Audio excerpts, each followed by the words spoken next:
CS CM है, ठीक है। ये पार्ट में बिल्कुल छोड़ो प्रोफेशनल वाला, ये आप राकेश सर से पूछ लेना इंडिविजुअली, जिसको जरूरत होगी तब राकेश सर क्या भर्ती दे देंगे। मैं इसके बाद आ रहा हूँ दूसरे जो मार्केट में प्रोफेशनल कोर्सेज बचे हुए हैं।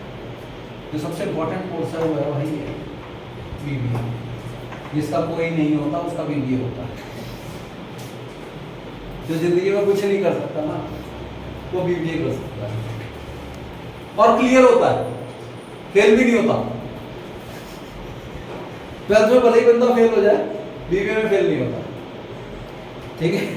ये वो है जिसको कॉमर्स वाले भी करते हैं, आर्ट्स वाले भी करते हैं और साइंस वाले भी करते हैं। यानी जो कुछ नहीं कर सकता वो BBA करता है, ये मेरी डेफिनेशन है। उसके बाद इसी को रिफाइंड वे में देखें, क्योंकि इसके साथ साथ मैं इसकी फीस भी क्लियर कर देता हूँ। लगभग 4 लाख के करीब फीस पड़ती है 3 साल की, ठीक है। आउटपुट क्या है भाई BBA करने के बाद? जॉब क्या आ रही है? जॉब आ रही है 15 से 20 हजार के बीच में पर मंथ। इससे ज्यादा की जॉब नहीं मिल रही BBA करके। इसके बाद आपको करना पड़ता है MBA। MBA पे मैं भी जाऊंगा नहीं, लेकिन ये BBA होता कहां से है? दिल्ली के अंदर एक ही जगह है,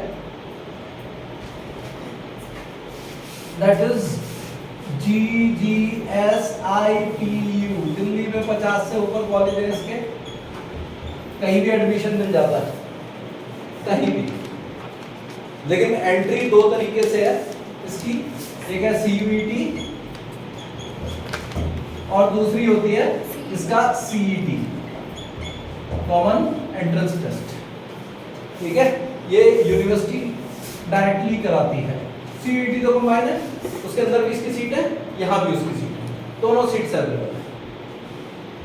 पेपर में क्या आता है जो हमने आपको बताया था? Paper first English, paper 3 general awareness, reasoning. 2 चीजें ये हो गई, एक ये हो गया, एक आएगा आपका, ये हो गया नंबर 3, और एक हो गया आपका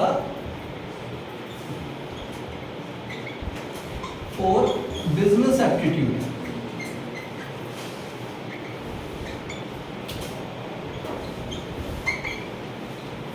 ठीक है, ये 4 चीजें आती हैं। यानी आपने ये 3 तो कॉमन पढ़ ली ऑलरेडी CVT में, एक ये पढ़ना पड़ेगा।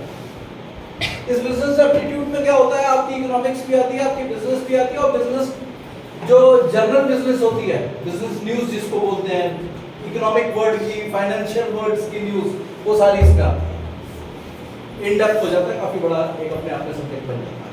क्योंकि आपको बिजनेस भी पढ़नी है, आपको इको भी पढ़नी है, और साथ में आपने जनरल अवेयरनेस भी लेनी है। कौन सी? Financial market. ये हो गया। इसको हम आते हैं अगले दूसरे रूप में, जो डायरेक्टली केवल CUET के थ्रू ही आप निकाल सकते हैं, और कॉमर्स के बच्चे विद मैथ वाले ही निकाल सकते हैं। Commerce with math in class 12th, that is BFIA। ये जो BFIA है ना,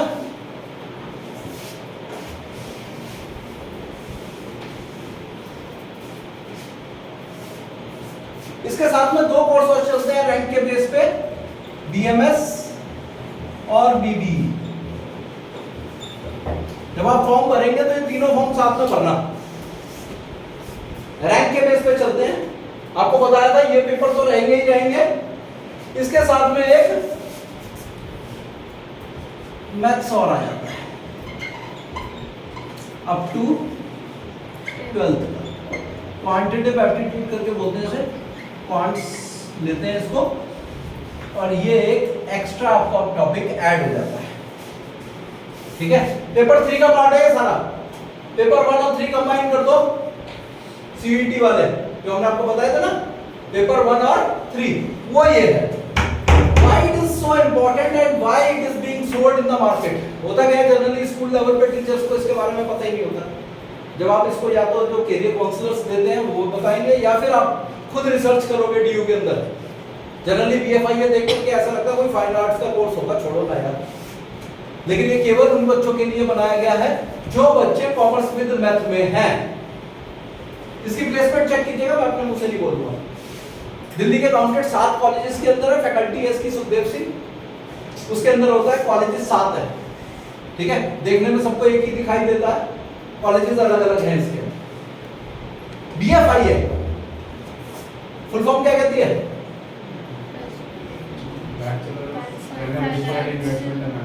फाइनेंशियल इन्वेस्टमेंट एनालिसिस। अपने आप में बहुत बड़ी टर्म है। बीबीए, बीएमएस और बीबीएस कॉमन चीजें हैं। एवरी सेकंड पर्सन, जैसे मैंने बोला ना, वो बीबीए तो जब कोई कुछ नहीं कर सकता तो बीबीए कर सकता है। ये अगर आपको एंट्री दे देता है डीयू में, तो आई वुड से कि आप सब कुछ छोड़ दो। आप सोचिए 21 साल की एज के अंदर आपको मिनिमम 7 से 8 लाख रुपए का पैकेज आ रहा है। 7 से 8 लाख का पैकेज किस एज में? 21 साल की एज में। एमबीए करके नहीं मिल पाता कईयों को। इन्वेस्टमेंट क्या है? मुश्किल से 50,000। क्यों? डीयू का है। इसके बाद आप चाहो तो आगे किसी अच्छे इंस्टीट्यूशन से एमबीए कर सकते हो। एमबीए की किसके अंदर जा सकते हो? कोई जरूरी नहीं है एमबीए करो। आज की तारीख में ना मार्केट में बहुत अच्छे अच्छे कोर्सेज आए हुए हैं, सर्टिफिकेशंस, इंटरनेशनल डिप्लोमास हैं बहुत अच्छे अच्छे, फाइनेंशियल एनालिसिस के, उसके अलावा आपके फाइनेंशियल इन्वेस्टमेंट एडवाइजर्स के लिए बहुत अच्छे अच्छे डिप्लोमास अवेलेबल हैं। और दिल्ली के अंदर ना बहुत कम है जो सर्टिफाइड इन्वेस्टर्स को गाइड करने वाले लोग हैं। ये जो इंश्योरेंस वाले हैं ना, ज्यादातर ये अपने आप को इन्वेस्टमेंट वो बताते हैं, इन्हें इन्वेस्टमेंट की कैलकुलेशन नहीं पता कैसे होती है, रिटर्न क्या आना चाहिए, कैसे आना चाहिए, ये चीजें they are not aware about it. वो सर्टिफिकेशंस के थ्रू मिलती है और हर कोई उसको करता ही नहीं है, क्यों पता ही नहीं है। हमारे यहाँ सबसे सेफ और सिक्योर 2 इन्वेस्टमेंट मानी जाती है, एक एलआईसी, दूसरा एफडी। दोनों से रिजल्ट 0 है। जो मार्केट इन्वेस्टर होता है वो पूरी एनालिसिस करता है लॉन्ग टर्म की, उसके बाद काम करता है और उसके सर्टिफिकेशंस होते हैं। I am not aware about that, क्योंकि ये मेरी फील्ड नहीं है, मैं उसमें एंटर भी नहीं कर रहा हूं। हाँ, कोर्सेज के बारे में इसलिए पता रखता हूं क्योंकि बताना जरूरी होता है। तो अगर आप इसमें एंट्री कर सकते हो, अगर आप 12th की मैथ को अच्छे से कर रहे हो, तो आई वुड सजेस्ट कि एक बार जरूर ट्राई करना। हो जाता है तो एंट्री करना, नहीं तो छोड़ देना, साइड में। ठीक है, 2 कोर्सेज हमने डिस्कस कर लिए। ठीक है।